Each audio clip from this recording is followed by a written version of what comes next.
I'm a man on a mission. I'm a man on a mission. Man on a mission. I'm a man on a mission. So excited to do this. Levi Gurno. So it's cool. We worked with Levi all summer. He's become this young person with such a beautiful, bright future. He's already a game changer. They got Ladder Fest. I hope all of you guys attend. You were all invited. This is an event they put on in the community to see a young hustler, a young team with Seth and Levi, and to have them part of this experience is really cool. They're believing in us, and I'm believing in them, and I want you guys to support them as well. One of the things that Levi has done, that for me, that was really an eye-opener, is I always knew mission was important. Mission should be the guiding light, the North Star in your life, undeniable. But when you really think about the importance of it, it really becomes the foundation and the bedrock for how you make decisions. It's almost like my 34 rules. Somewhere in there should be the heart and soul of that, which should be the mission. Everything I do aligns me with that North Star. It keeps me failing forward. It keeps me like, even if I'm having chaotic days and there's stress and pressure, it's that mission that always is in clear view, no matter what's happening. And so it's important. And if I was gonna ask any one of you right now on the spot, what's your mission? Well, that's a complex question. You probably would actually come up with something really quickly if you don't necessarily have one. And if you have one, I would challenge you, is that really your mission? And Levi's gonna do an amazing job today because he's done it with us and it was beautiful. And it may sound like, oh, that's easy, slaying dragons and maxing out your God-given potential. When you think about everything you're trying to do on this planet that represents everything about you, it's actually not that easy. You have to really think about what you're doing and how that's gonna serve you, and then really what's the vision behind it. This is a process. Now, some of you guys have may have been down this road before. Maybe Levi will help you find it, but many of you haven't. Even me, who had a lot of clarity to get to this point in my career, was actually not familiar with how like this process should actually play out.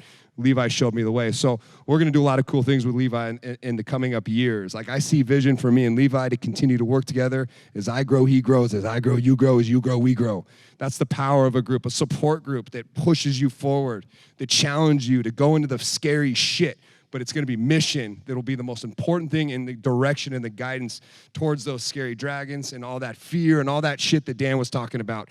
To just jump in. Doesn't have to be perfect, you just gotta do it. I think mission is gonna be the thing that clarifies why we're doing this. So I can't wait to see you put this on, brother, and I'm so honored and so thankful and so fucking grateful. My heart goes out to you, brother, so thank you. And Matt, you want anything for? Yeah, I'll just add a logistic thing. Well said, Eric. 9, so Levi's going to coach. He's going to break the ice of the mission concept, right? At 9, we will formally adjourn, but then if you want to linger for the 9 to 9:30 bonus, he's going to have like another layer to this coaching, which you will get a lot out of, even if you're not on the stage or being interviewed by him. When Eric and I worked with Levi, when Levi was talking to Eric, it's when I was having my own personal ahas about mission and vice versa. So if you can stay, please do. Again, let's give Levi a really warm round of applause. Oh, man. Is this thing working?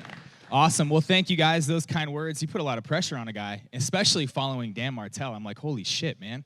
I should have gone first. Let this guy go after. But I'm excited to be here. We're going to be talking about mission today. And how many of you guys would say you have a clearly defined personal mission statement for your life? Handful of you guys? Okay. And how many of you guys feel like you understand what a clearly defined personal mission for your life is or should be? No, okay. That's why we're here. So I want to start, you can go to the next slide. I want to start with a handful of questions to kind of break the ice. My dad has told me, and I'm going to share a little bit about him, and I believe it, that the right question asked at the right time can change a life forever. I'll say it again. The right question asked at the right time can change a life forever. Do you agree? I see you guys shaking your hand. So here's a couple of questions, and there's a story involved in this, and I'm a storyteller. So my dad, he's one of my best friends. Some of you guys might know him, Terry Gurno. Has anyone ever been blessed to meet my dad? He's an amazing man, and I admire him and look up to him in many ways.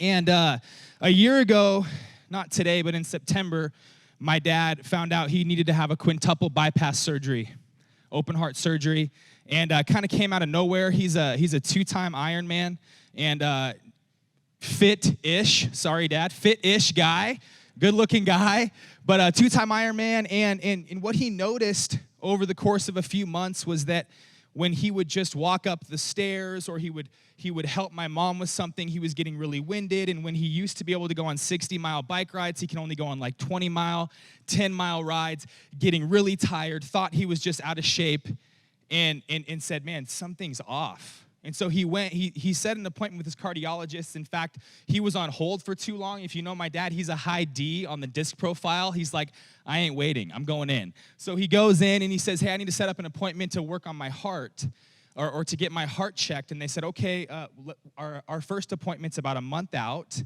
And tell us some of your symptoms. And he didn't think it was an emergency, but he wanted to make sure he gets it checked, right? And he starts telling him his symptoms, and she goes, okay, well, let me go talk to one of our doctors really quick. And the lady goes back, and she says, they actually want to see you right now. And he goes back, and they see him, and they do all these tests that, forgive me, I don't know what they were, but they tested something on his heart enough to say, hey, I can't tell you to go to the ER, but I'm going to strongly suggest you go to the ER right now.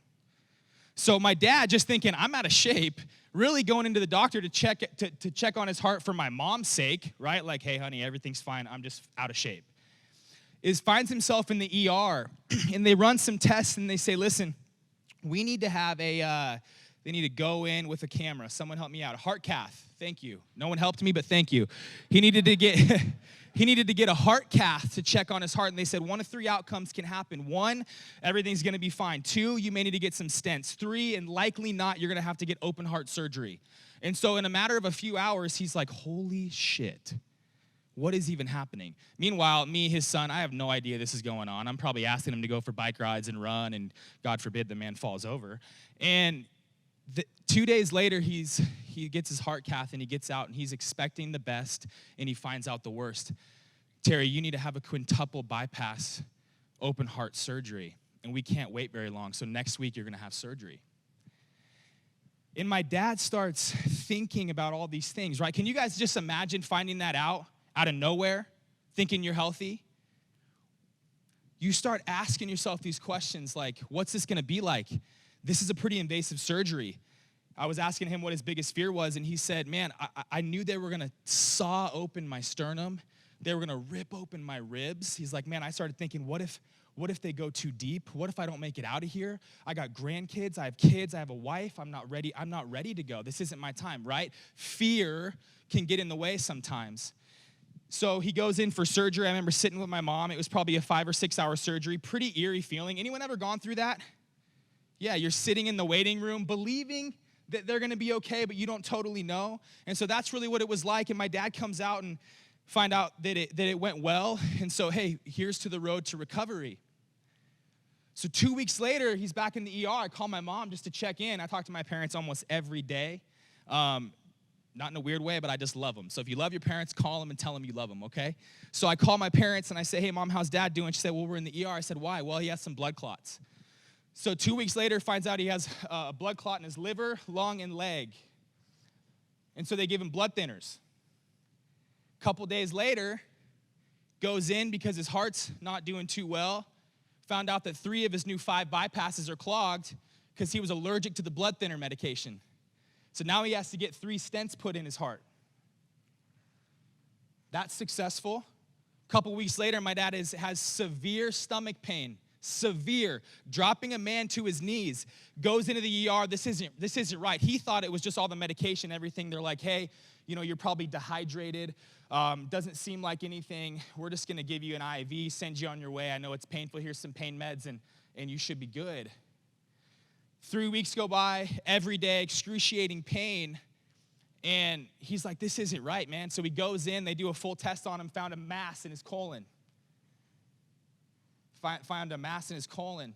3 days later, he's in surgery. They said, hey, this could be cancer. Likely it's not. It's probably caused by all the medication. But we're going to go and we're going to get this out, right? So September, October, this is December. So he had September, the heart surgery.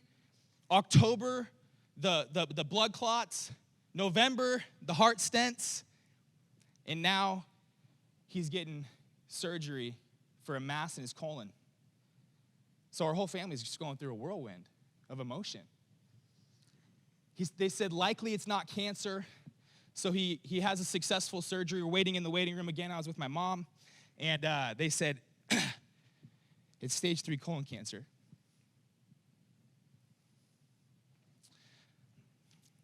So,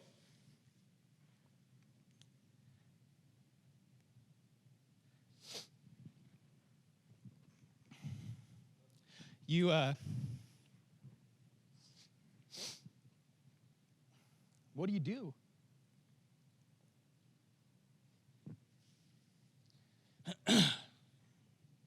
My dad's got a podcast called Unyielding Hope. I would listen to it. And I was listening to it the other day on my run. He was 3 episodes in. He released them fast. And I'm listening to the first episode, and he talks about that moment. I wasn't with him. So I actually wasn't with him when they found out he had cancer. No one was, actually. He was in his hospital room, and we weren't expecting cancer. So he told my mom, hey, it's been a long few months. You're tired. Go home. I'll call you when they come in. So he's alone. He talks about that. He's alone. And doctor comes in and says, Terry, it's stage 3 colon cancer. My dad shares this on his first podcast, and he said that the feeling of being so alone just like overcame him. And instantly, without knowing, like, am I gonna die? Obviously, you don't know, right? So your mind goes where? Your mind goes to the worst case scenario. And he starts thinking, and he starts asking himself these questions. The first one was, how am I doing? Really? How am I doing? I want you guys to take a screenshot or write these down. These aren't part of the mission, but this is gonna prime it for you, and I can share them with you afterwards. He goes, how am I doing really? Because up until this point, who was he worried about? He's worried about my mom. He's worried about me, my 2 sisters, his 4 grandkids. He wants to see my older sister get married. He wants to have more grandkids. He's worried about his family. And as he's sitting there alone, he says, how am I doing? And rarely do we check in on ourselves. Rarely do we check in on ourselves. So how am I doing really? Give yourself permission when you answer these questions. Answer it honestly, because you don't need to share it with anybody. But it's important that you answer it honestly. The second one was this: what am I thankful for? As he starts to think through the life that he's lived, what am I thankful for and why? Oftentimes we make lists of gratitude, do we not? I'm guessing it with high achievers in this room, we do gratitude, in the morning or whatever, but rarely do we answer why we're thankful. And so he starts saying, why am I thankful? Why am I thankful for the life I've lived, for the challenges I've had, for the victories I've had, for my family, for my grandkids? Why? Next question was this: who do I need to thank? Who have I not thanked that I need to thank? And he said he was going 5 to 10 years back, because somewhere along the way, people make an impact on our life, do they not? And they make an impact so much so that it changes our life, and sometimes they don't even know it. So everyone in here has probably changed somebody's life. And you may or may not know it. My dad started thinking, who's changed my life? Who's impacted my life? Who do I need to thank? Because the last thing I want is to lose my life and not thank the people that have made me who I am today. Who do you need to thank? This is a huge one right here. Who do I need to forgive? Who do I need to forgive? How many of you guys have been wronged in this room?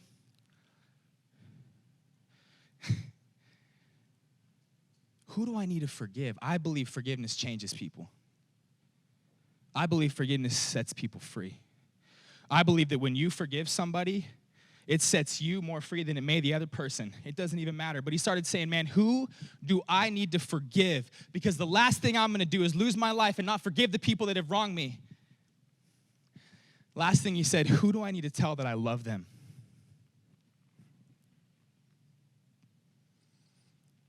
Man, if you know his story, he was raised by an alcoholic father, abused in every way.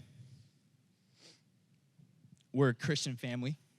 My dad was the first in our family to come to faith in his 20s.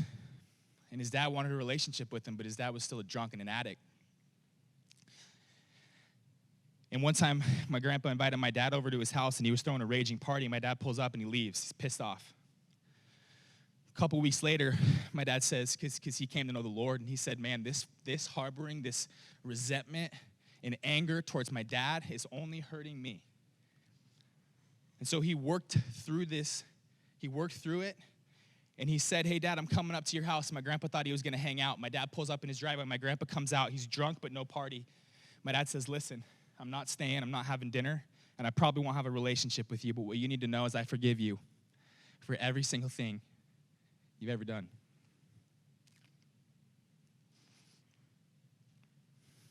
And he got in his car and left. A couple months later, my grandpa found the Lord. He gave up alcohol, gave up drugs, was clean for the rest of his life. That's what forgiveness does. I tell you this because when we talk about the power of mission, we have mission statements, and I'm a big fan of them, and I'll share some today, and they're important. But the only way that you have a mission that actually, can you go back to the opening slide, please? That actually does this, helps you gain clarity, passion, and purpose in both work and life. Truly, purpose, passion, clarity. How many of you guys want a little bit more clarity in some area of your life? Man, we all do. Clarity is power. The only way that happens is if you dig deep and you say, this isn't just a mission statement, because if it's just a statement, it's a cute phrase. But when it's an actual mission for your life that you say, this is why I'm here, this is why I do what I do, it changes the game. Because you show up different. Mission is why. I want to give you guys 3 things. When you talk about mission, vision, values, that's alignment inside of our company or inside of our life. Mission is why. Vision is where. Values are how. We're focused on the why today. We're focused on the why today. And I believe that if you have a strongly felt vision but no mission, then the first obstacle you face, you'll be like, why am I doing this to begin with? But when you have a why behind it, then every roadblock or speed bump that you come up against in pursuit of the vision that you have for your life, you now have a strongly felt aim or ambition and a why behind it. So you say, it's a non-negotiable. I love what Dan said earlier. I don't remember his mission, but it involved at-risk kids. Someone, Sean, you asked, what are you not good at? I took note of this. He said, my message is not reaching the people that I want to reach. You want to know why he knows that? Because he has clarity on his mission. That's what a mission does. It keeps you honest. It helps you know truly deep down, am I doing what I say I want to do? Am I living the life that I know I should be living? It keeps you honest. A mission isn't this thing that you're like, well, it's my mission, so I'm going to go. But you feel it here. So it changes conversations you have. It changes opportunities. My dad always says this. I usually don't give him credit, but today he deserves credit, okay? My dad always says this. He says, opportunity, especially for high achievers, opportunity will never be the problem. It'll never be the issue. It's knowing which opportunity to say yes to. That's the challenge. And when you don't have a mission, you make decisions through a lens of profitability, fame, what will this do for me? How does this make me feel? Is this a good opportunity? Does it help me climb the ladder? Which I'm not saying any of those things are wrong, by the way. But if that's how you make decisions, I can promise you somewhere along the line, you'll wake up, you'll look yourself in the mirror and say, how did I even end up here? Because when we don't have a mission, we end up in places we never intended on ending up. And I'm not saying that's bad. I'm not saying you're not going to like your life. But at some point or another, there was a reason why you do what you do. There's a reason why you're here. So the power of mission is just that. And so when Eric and Matt asked us, hey, what could we do going into 2.0? This was my only critique. I said, listen, it's called Man on a Mission. And we set these strongly felt aims for the year. And I can guarantee you, I didn't say anybody, but I can guarantee you most people in the room don't have clarity on their mission. And when you gain clarity on your mission, why we're doing this now before we set our aims, when you have clarity on your mission, it will actually change what your aim is because you have a lens in which you see through. My personal mission, and I'll get into it a little later, is to deliver hope and inspire confidence in others because at one point in my life, I didn't have hope and I lacked confidence. And so I want, when I'm on stage, when I'm having one-on-one coffee, when I'm with my daughters, when I'm with my wife, my lens is just that. Am I perfect? No. But do I have a lens? Am I filled with hope? My daughter's name is Hope. There's a lot of hope going on. But I believe hope's the most powerful motivator in the world. I feel like people accomplish a lot out of fear or out of proving people wrong. I think those can be really great motivators, but at somewhere along the line, it's not enough. But you know what is? Hope. Hope in the future. Hope in the difference you can make, hope in the world that you want to see, hope in the family you want to have, hope in the relationship you want to have. I believe the power of mission is simply that. It gives you hope. Can you go to the next slide, please? So here's what we're going to do. And by the way, guys, you're not going to discover your personal mission today, but I'm going to give you permission and give you homework to work on this because it matters. Some of you will, some of you won't. The ones who will, it'll change your life. And there's homework in there, and there's an opportunity afterwards. If you stay for the final 30 minutes, I'll take somebody through this and help someone discover their mission. I promise you that. But I'm going to set the scene so that you guys leave understanding what mission is, what it does, why it's important, and how to clearly define it. Is that good? Awesome. So discovering your mission can be life-changing. It brings clarity, passion, purpose to both work and life. It becomes a lens in which you see through. My dad laying down in that hospital bed, getting that news. By the way, he's cancer-free today. Come on. I missed that part. Cancer-free today, but there's still a long road ahead. But when you're laying there, Eric always says that death is a gift. You see things differently. So we're not just creating a statement that looks good on a business card. And we're talking about your personal mission. Your personal mission will lead to your corporate mission. And if you are your company, it can be both. So can you go to the next slide, please? I'm going to give you guys a couple. Simon Sinek says, people don't buy what you do, they buy why you do it. You guys believe that? Yeah. Sean, I can already tell, man, and I don't know you as much as I want to, but you are mission driven. And it makes an impact on everyone in this room, and we only know a little bit of it. You can tell when someone has a mission because they lean into things that otherwise they maybe wouldn't. Because people don't buy what you do. How many realtors are in here? Yeah, a ton. But every single one of us has a unique offering because we have a why. And whether you've defined it or not, that's why we're here today. I call it discovering your mission, not creating, because I think it's there. It's inside. We just got to pull it out, gain clarity on it, and then say, how does this change your life? How does this impact your community, your family, your friends? Go to the next slide, please. I already said that one. Next slide, please. I go rogue all the time. Okay, how many sports fans have we got in the room? 1992 Dream Team. Talk to me. One of the greatest rosters in all of sports ever assembled. Am I right? For all you non-sports fans, I promise this is for you too. In 1992, the Dream Team in the Olympics won by an average of 43.8 points on the way to a gold medal. That is a slaughtering. That's like, anyone watch the Monday night game this week? Or not the Monday night game, the Dallas Cowboys game? That's what that is. That's a 40-point slaughtering.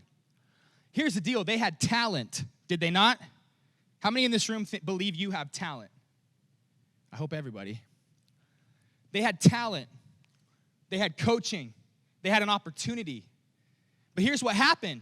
By the 2000 Olympics, their margin of victory was cut in half, and one game came down to a critical 2-point win against Lithuania, 33 points closer than the narrowest game played in the Dream Team in 92.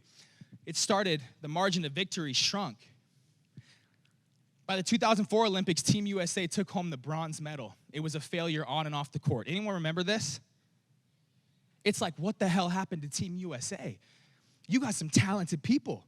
You got Allen Iverson, you got LeBron James, you got Kobe Bryant, you got Tim Duncan, you got some big names. We should not be losing. Why are we losing? I'll tell you why. Can you go to the next slide, please? They lacked purpose. They lacked why. Don Yeager has an amazing book called Great Teams. This is where this is from. It's called Great Teams, 16 things all high-performing teams do. You should read it. It's incredible. This is where this came from. But they lacked purpose. They lacked camaraderie because they were all about themselves. They were about padding them stats, making money, looking good. And that worked for a while, but guess who caught up? Everybody else. Everybody else. So in 2005, they brought in Jerry Colangelo. Don't know much about Jerry, I'll be honest. But I like what he did. Jerry looks here and he says, listen, man, we've lost our entire sense of purpose. We don't even know why we're here anymore. We don't even know who we're playing for. Who were they playing for? USA. We don't even know who we're playing for anymore. These schmucks trying to pad their stats and don't even care. So he brings in Coach K. How many Coach K fans? Duke University, one of the greatest, if not the greatest, basketball coach in the history of the world. One of the first changes they made was to have the size of the players' names reduced on the jerseys and the USA letters bigger. Why? Who gives a shit who you are? Why are you here? That's what we care about. Coach K, he was a West Point graduate, an Army veteran, so he knew a thing or two about purpose. He knew a thing or two about why. And so the Olympic team decided to partner with the Army in some way, shape, or form. Details, guys, read the book. But they partner with them because Coach K wanted it for these players to actually spend some time with veterans, from people who are serving their country, who aren't about their name, who are risking their lives for a greater purpose. He says, this is why they're here. You guys get to represent them. So they built this relationship with the Army and just in all these different things. And so here's what happened. Team USA's problem, you can go back one more time. Team USA's problem was not one of talent, but one of culture. And I always say, if you want to create a winning culture, you got to do a handful of things right.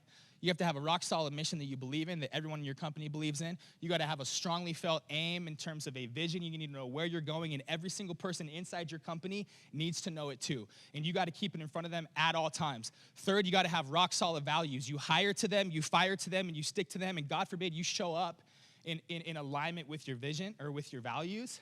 Then you got to have standards and expectations. That means how we show up, how we live on a daily basis. What do we do? What are our systems? What are our processes? Eric has 38, 39, I don't know how many rules for his life. That's called standards. You got to have a handful of those things. Team USA lacked them all, but they had talent. So Coach K comes in, he completely blows up the show, and he says, listen, we're not here for you, and if you think we're here for you, you can kindly walk out the door. We're here to serve our country. We're here to represent USA. I don't care about your name. Here's who you're serving. That's a strongly felt aim or ambition. Are you in or are you out? And they said, I'm in. And so they started to have camaraderie. They started passing more. They started playing like a team. Things started clicking. But one change was that it was no longer about them anymore. It was about a greater sense of purpose. They started playing for something bigger. I think it's tiring when we show up in our organizations or in our families and it's all about us. I didn't realize how much my life was all about me till I had kids and I stopped sleeping. And I'm like, damn, I want to sleep, man. This is about me. I don't actually think that. I had to work through that. You guys get where we're going here? Mission changes the game. I'm pretty sure everyone, or I think, how many of you guys own your own business? Man, this will change the game. And how many of you guys who own your own business have a mission statement for your company? Those that didn't raise their hand, you need one. And I have a training for that too, so let's connect afterwards. Today's about personal mission. You can go to the next one. Let's talk about Team USA. In 2008, Team USA went 8-0 on the way to a gold medal in Beijing. They won by an average of 28 points per game. Everything changes, man. Everything changes. You can go to the next slide. Here's the challenge, you guys, and you may relate to this, you may not, but it's true. Over time, we trade mission for function. We trade why we do what we do for what we do. Right? So we say things like, yeah, I'm a realtor, I coach people, I sell cars, I'm a personal trainer, I'm a business owner, I'm an entrepreneur, and we start to have this identity with what we do, which is function. And here's the reality, guys, your mission transcends your function. Your mission is your mission, whether you're at coffee with someone that you'll never do a transaction with, that you'll never make money off of, that'll never serve your company. Your mission's your mission. You show up that way. Why? Because you have a reputation. You have a personal brand. You have a why. It's who you are. And guess what happens when you have a strongly felt aim that we call a mission inside your life and your company? What do you think happens? You're magnetic. People say, has anyone had someone tell you, like, man, there's something different about you? Yeah, it's because it's there. There is something different about you. We just got to define it. And when you guys have a strongly felt aim or ambition that we call a mission, the goals you set in this group for 12 months will likely change or shift in some way, shape, or form because your mission demands something of you. So for me, to deliver hope and inspire confidence, you know how many days I don't really feel like I have a lot of hope? I got a 4-year-old and a 2-year-old. Now you know how many days I feel like I don't have a lot of hope? Parents, you're like, oh, dude, I will pray for you. So for me to show up for my wife and for my kids and for my company and my business partner, Seth, back there, for me to do that, I got to get myself right in the morning because my mission demands me to be filled with hope first. So your mission is for you more than it is anybody else. Because if you're filled with hope, if you're filled with confidence, if you're leading into a mission, then the byproduct is that other people see it and other people are welcomed into it. Is that clicking? Yes or yes? Can you go to the next slide, please? President John F. Kennedy was visiting NASA headquarters for the first time in 1961. While touring the facility, he introduced himself to a janitor who was mopping the floor and asked him what he did at NASA. And he says, I'm here to put a man on the moon. That's the power of mission. Those of you guys that have staff and employees, they should answer, probably not unless you are putting a man on the moon, but they should answer like this. They should know your mission so well that they can say it and they're so bought in that they feel like they matter and they're part of something bigger. Because if they don't and they're talented, they'll leave and they'll go somewhere where someone does have a mission they can buy into, I promise. Talent will go to where they see mission and where they can say, I'm bought into something bigger than myself. They will. You can go to the next slide, please. I'm going to give you some examples, and I'm cruising through this, you guys. Forgive me. This is usually a 3-hour training in 40 minutes. That's why I'm setting the scene for you guys. I'm going to give you guys a couple. So Zappos. Anyone ever been a customer of Zappos? What do you like most about Zappos, Phil? Nice. I love it. Okay. So Zappos, their mission is simple. Delivering wow. How many of you guys would read that and be like, that's a strong mission? Yeah, none of us. But let me tell you what makes it strong. So Tony Heish, he was the owner of Zappos. He's passed away, but he wrote a book called Delivering Happiness. Write that one down. Wrote a book called Delivering Happiness. And it tells the story, forgive me, details, but I'm going to get 90% of it right. The rest of it, I'm just making up on the fly. But they're at a conference with other business owners in the same industry. And there was a rep that worked with Tony at Zappos, and they were sitting after hours having a drink. And they're talking about their companies, and the guy's like, man, I'm hungry, dude. He's hungry, and the kitchen was closed. And so Tony says, oh, dude, no worries. Just call the Zappos customer service line. Let them know where you're at and that you're hungry. The guy's like, you guys deliver pizza? He's like, no, I promise, just do it. The guy's like, dude, you're crazy. I'm the owner of Zappos, man. Call the customer service. Don't tell them you're with me. Tell them where you are and that you're hungry. So the guy calls and he says, hey, what's going on? My name is so-and-so. I'm here in Texas. I'm at a conference. It's late. The hotel kitchen is closed, and I'm really hungry. I'm craving pizza. The lady goes, just a minute, sir. Give me 2 minutes. She comes back. She goes, sir, I found 3 pizza restaurants very close to you. Would you like me to put in an order and have it delivered to your hotel? And when he hung up, guess what he said? Wow. That is mission. You get it? That is mission. It doesn't matter. The guy wasn't ordering shoes. It transcends your function. I can tell you one thing. That dude ordered a lot of shoes after that. I'll tell you that. But that's the thing. Zappos, Tony Heish says it in the book. He's like, listen, people are used to 3-day delivery. We're going to do it in 2. And when we tell them 3 and it comes in 2 and they open up their door, it's on their doorstep, what do they say? Wow. Everybody needs a mission, and when you have a mission, it's magnetic, and you will have raving fans for life, I promise you. And here's the thing. You think there's times where Zappos got it wrong? Yeah, there's times Zappos got it wrong. There's times they didn't show up and deliver wow. That's the benefit of having a mission, though, because it keeps you honest. You say, what is our mission, and how are we doing? We doing this well? Am I showing up well? Am I treating people right? Am I a beacon of hope to other people? Am I delivering that? Do I have it in myself? Am I inspiring confidence? Am I believing in people? Am I calling them up? That's what I ask myself every day. Guys, there's days I don't. But then I get to start over the next day because I have a North Star. It's demanding something of me. And I want to see that everybody in here. Ladder Real Estate, that's my company, shameless plug. Our mission is helping you turn someday into today. Because Seth and I realized, man, why do we do what we do? It's not to transact real estate. It's not. That's probably the most boring part, and I could teach anyone how to do it well. That's not the thing. But I believe everybody has a someday, and they have dreams, and I think dreams stay dreams for way too long. Then you pass your dreams down to your kids, and then that dream stays a dream, and then all of a sudden the vision you once had for your life, you're not living. So Seth and I said, man, what are the best conversations we've had Not even in our industry or with clients. It's when people have a conversation with us and they have an aha and something clicks and they say, I'm doing it. I'm starting that business.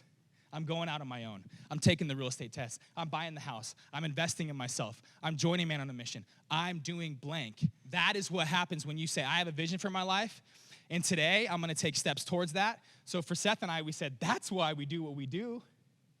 We wanna help you turn someday into today, that's it. So what does that do for us? You know what we ask every person that we're interviewing, and we have a very extensive interview process. In the first meeting, we say, hey, what's life look like down the road? We'll give them a time frame. Let's use 12 months. Hey, 12 months from now, it's been a 10 out of 10. Couldn't have been better. Life could not have been better. What happened? What happened in your life? We get them dreaming. 5 years from now, what happened? What's your life look like? What's your family look like? What's your financial situation look like? Why do we do that? Because their someday matters, and if that's our mission, then as the business owners, I need to know by partnering with us, what's your someday? Because if I'm gonna coach you and I'm gonna lead you, and I'm gonna work with you and I'm gonna invest in you, then you're gonna have some clarity on that someday, and we're gonna go after it. It dictates how we act. Eric Rock, to awaken the leader within. I was in the room when he came up with that. Is that what he does? That's what he does. When you see him up here, he has an obligation. And dude, man, you say some of the funniest stuff, and I love it, and it's awesome, and it fires me up. And because I'm on camera, I'm not going to say some of them, but they're awesome. But he wants to awaken the leader within, and I was in the room with him, and he said, I believe everybody is a leader, but not everyone's acting like a leader. And I want people, whether they're in Man on a Mission or in a transaction with him or in a relationship or through a text message, which we've all experienced, that's what he said. It was long, and I was like, Eric, I think it's too long, man. I think that is what you do, but what is the snapshot? What are you never gonna forget? What do you not need to pull out of your phone and say, what's my mission again? You just know it. He said, it's simple, man. I awaken the leader within. And something clicked for Eric. How many of you guys would say that's what Eric does? Matt, to inspire others to own what they are in truth and fulfill their God-given potential. Is that what Matt does? I didn't even need to read that to you, and some of you guys probably could have got that 80% right. Mine, to deliver hope and inspire confidence. Seth, my business partner, to lead others to identify their value and take action. When you clearly define your mission, man, I'm telling you, things change. How you show up changes. The people you partner with changes. Your companies change. Your marriages change. The way you lead your kids changes if you take it seriously. If you actually discover something that you say, dude, this is too important, man. This is a non-negotiable in my life. I say it all the time. I said my mission's a non-negotiable. There's so many opportunities that, so many. I'm not like overflowing in opportunities. But there's been opportunities in the last couple of years that have looked really nice on paper that would probably provide me an opportunity to do what I love. And I've looked at it through this lens, and I'm like, I can't see myself showing up feeling hopeful in that role. It's a no. It's an instant no, because my mission is non-negotiable. I'm not gonna compromise on my mission. And if things aren't going right in my home, you know what the number one priority for me is? My home. Because it starts with me and then it goes to my wife and my kids. That's what a mission does, you guys. Am I beating you over the head enough with it? No? You want more? Yeah, you would want more. Let's go to the next slide. This is your guys' booklet that apparently you're gonna get a new one, so just, I would suggest use it. This is what I'm gonna take someone through today, but I'm gonna give you guys, I got like 2 minutes left, so let me wrap this up real quick, just so you guys understand mission and what a mission should do, because now you're like, okay, I get mission, how do I create it? This is how you create it. We give you some guidelines. Your mission should do 4 things. So when I say put your mission to the test, does it pass these 4 things? It should inform all who hear it and read it, starting with you. It should inspire you, because if you're inspired, others will be inspired. It's gonna focus you. Brings a little bit of clarity on where you're headed, what you're doing, what opportunities you say yes to. It's gonna focus you, and then it directs you. It's gonna guide where you go next. That's what it does. It's a strongly felt aim or ambition. So these are the questions, you guys. The right question asked at the right time can change a life forever. How many of you guys interview people? So you guys have probably heard the term go 3 deep, right? Ask a question. Why is that important to you? What does that mean to you? Right? We're going deep. coach yourself, unless you stay, then I'll coach someone through it today in the next half hour, and you guys can hear it. But coach yourself. So you say, what do you love? My family. Okay, well, tell me more. What do you love about your family? Why do you love that? What does that do for you?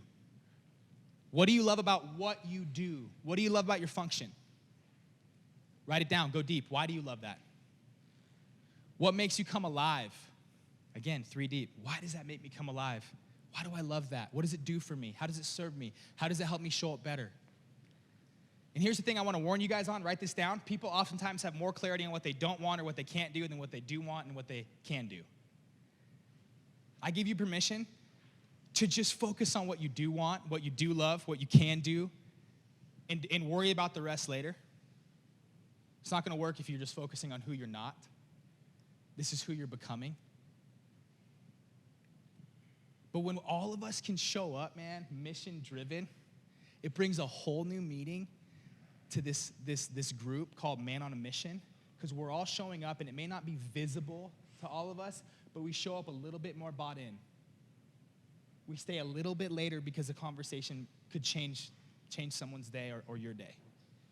When you want to sleep in and you're not feeling it, you committed to something and you have a mission that's worth buying into, and so it kind of dictates the way that you act. And here's the question that I love, you guys, and this is so important. And I want everybody, this is the accountability piece because I'm not going to be here when you do this, but please show me if you do it. This is the question you get to answer. How does this mission help me make my greatest contribution to my team, my family, and my community? When you have a mission, you can actually answer that. You can say, this is how it allows me to make my greatest contribution to those that matter most in my world and those that I serve. How many of you guys would say, when you get there, that's clarity? None of you. How many of you guys would say, right, it's good? So I want to thank you guys for letting me lean into my mission today. I was a little worried, man. Dan Martell, that dude's a stud. But I'm just going to come up here and own what I do because I love what I do. And I hope that something I said today did deliver hope in you and inspired some confidence in you. And I will make myself available if anyone wants to work through this. This is my biggest passion, man. When you get this, you are filled with hope and you do have confidence. This matters. This matters most. So thank you guys for letting me be here. I'm sorry it was quick. I'm a man on a mission.